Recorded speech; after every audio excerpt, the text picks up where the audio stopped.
Hey there, my name is Marek Glinski, and this is the Once Wizards podcast.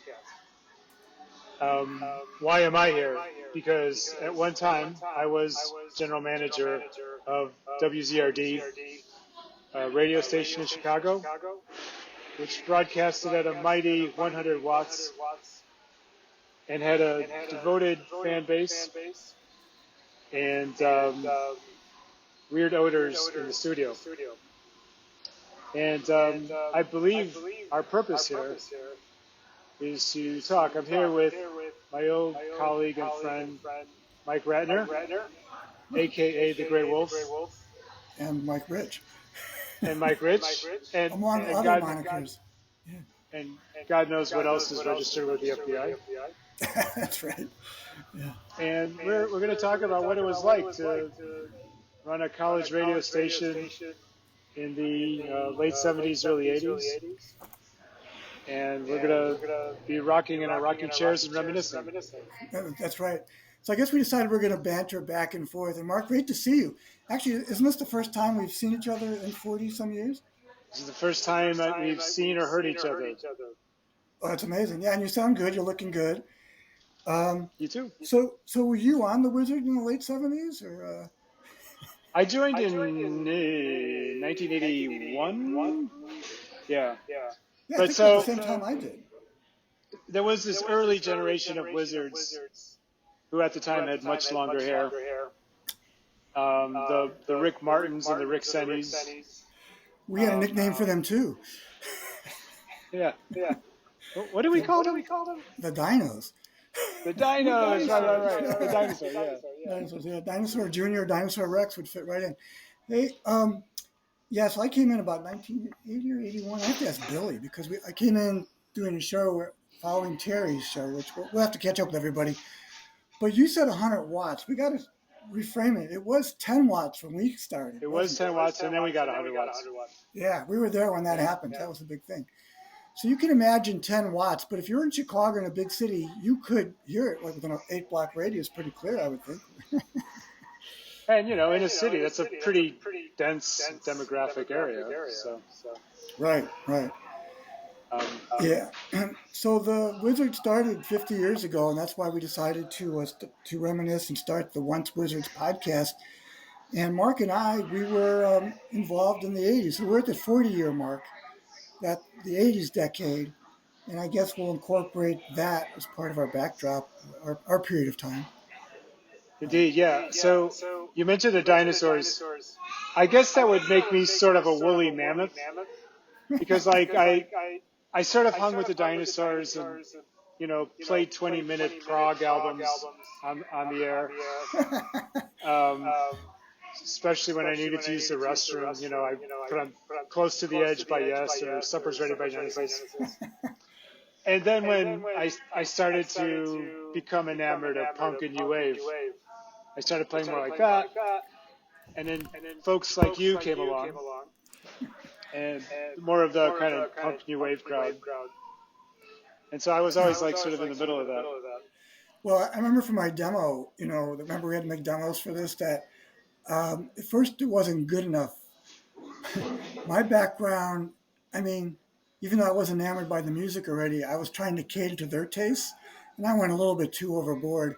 I think I intermixed Can with, I don't know what it was, Bird, a flock of, not the flock of seagulls band, but sound effects of seagulls, rock in the background. That's funny. Well, I actually remember that you did a wine tasting show. Well, that was and what we and I remember you guys were playing like bubbly sounds, like. Yeah, we had a German brewer come in. He brought all these free wine samples for everybody. I think that was illegal, actually, because you weren't supposed to drink on the air, but this was done tastefully well. This is taking me back now. I don't know if you remember the interview with Pete Shelley. Oh, that's right. Okay, wait. We got to give more background on this. All right. So the Wizard was a unique type of radio station in what it was, just to give it for everyone to understand. You could say, well, I was on a college radio station. Well, good for you, dude. Yeah, and I hope it was the best time of your life, which it was for us. But the Wizard was kind of unique in what ways, Mark? Well, for one thing, you talk about playing can and then seagull noises. We were completely free form in our musical programming. We could literally play anything. Except for if any other station played it. Yeah. You can play whatever you want as long as no other station plays it. That was sort of the rule I had. But that left us a fairly wide range of options, you know. Well, back then, who was playing 80s music but us? Maybe a little bit on WXRT, which was the commercial. Who was playing Throbbing Gristle, you know? Nobody but us. In fact, the whole country probably could say, except for some real obscure person that just came across some industrial record and said, "What's this?" Yeah, exactly. And then we weren't allowed to say our real names on the air. In fact, we weren't supposed to say any type of name for a show. We were the Wizards. So we all were the Wizards, which took the ego out for a little bit. And so everybody was the Wizard. You're listening to the Wizard, WZRD-FM. And we also were required to do 5 minutes of alternative news readings. And what did we have in the back of the studio library? What was back there to help facilitate the news reading? I remember there was a ton of like just PSAs that were being sent to us from different organizations. Oh, that's right. We had that too. I remember actually reading a PSA or we should some explain sort what of PSA is, though.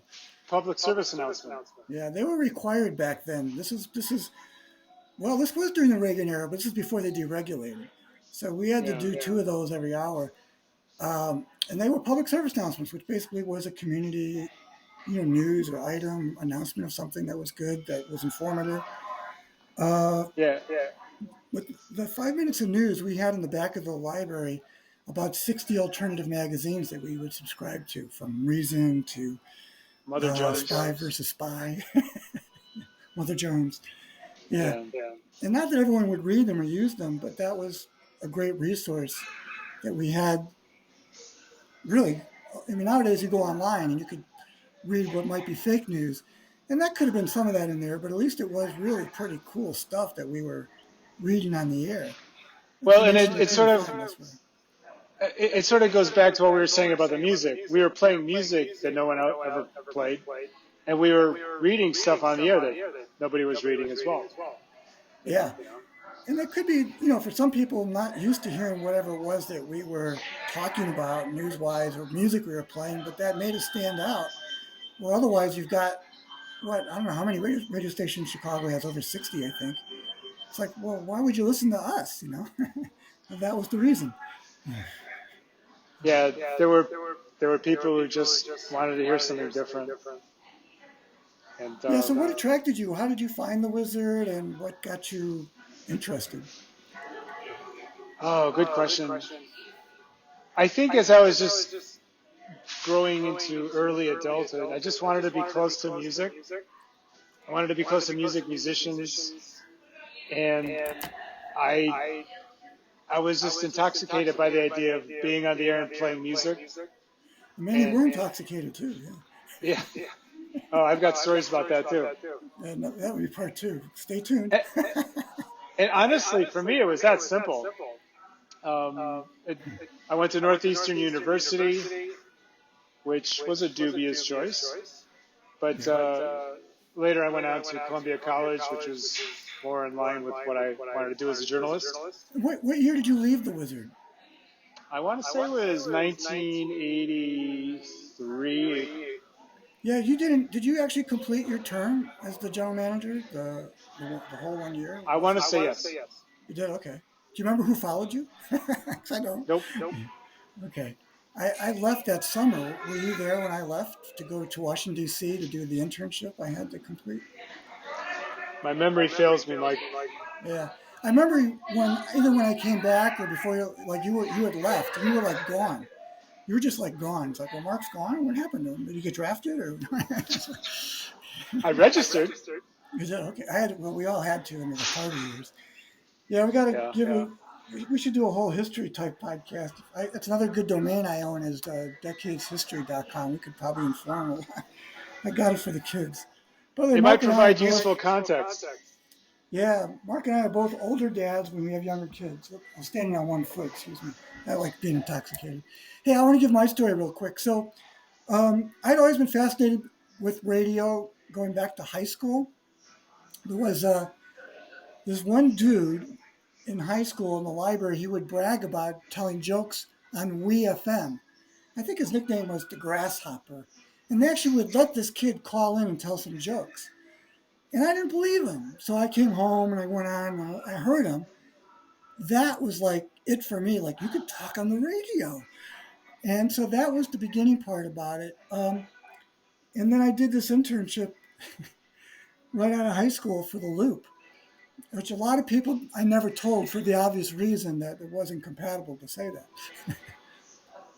I remember that you put on your resume that you had been working for the Steve Dahl Break Fart Club I versus the actually put that Steve on the Dahl resume. Breakfast Club. Yes, you Wait, did.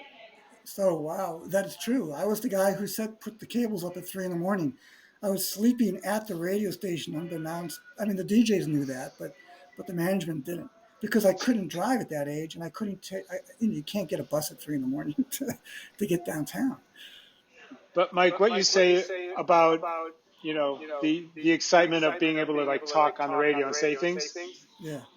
I mean, I guess that speaks to something that was not available 40 years ago, like YouTube and social media and the ability to just kind of like broadcast yourself to the world.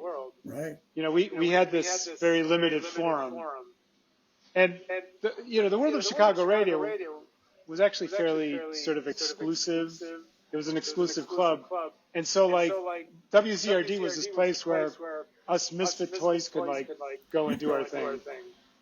So, Hey, Mark, did you have to get your Class C license? I did. Yeah. I think I lost it immediately. So back then you had to get I don't know if you still do. I don't think you do. Because I think they deregulated that part, which was a good thing. You had to take a test to be able to, basically the stupid stuff like understanding basic transmitter, frequency stuff, and not to let foreign terrorists take over the radio station. Yeah, domestic terrorists, no problem. Yeah. Just foreign Yeah, terrorists, right. no. Yeah. That's another show too, right? So Indeed.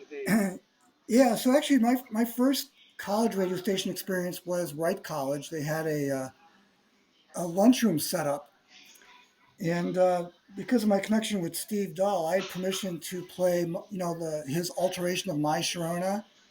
Do you remember what he did with that? Oh yeah.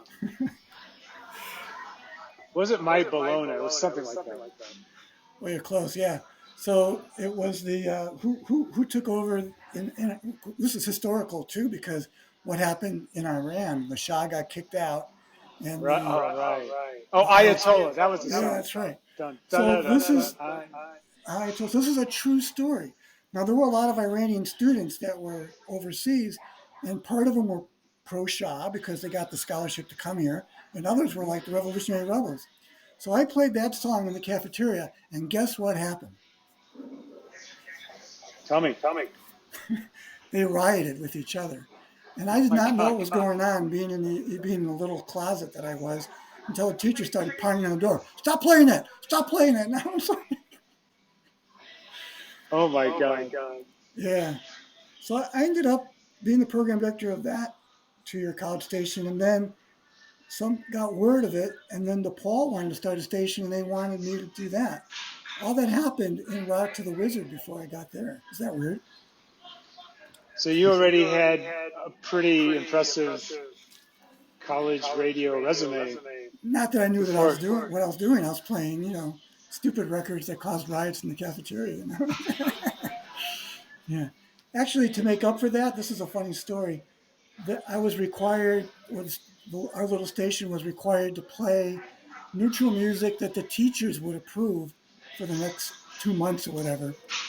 So I happen to have this LP collection of the best of the 1920s, which I thought for some reason would go over. Big band music, basically. That's actually cool stuff. Yeah, I wish I would have had that. This probably is worth something now. But back then, I think I bought it in a resale collection or whatever. But Yeah, that worked. They were like, okay.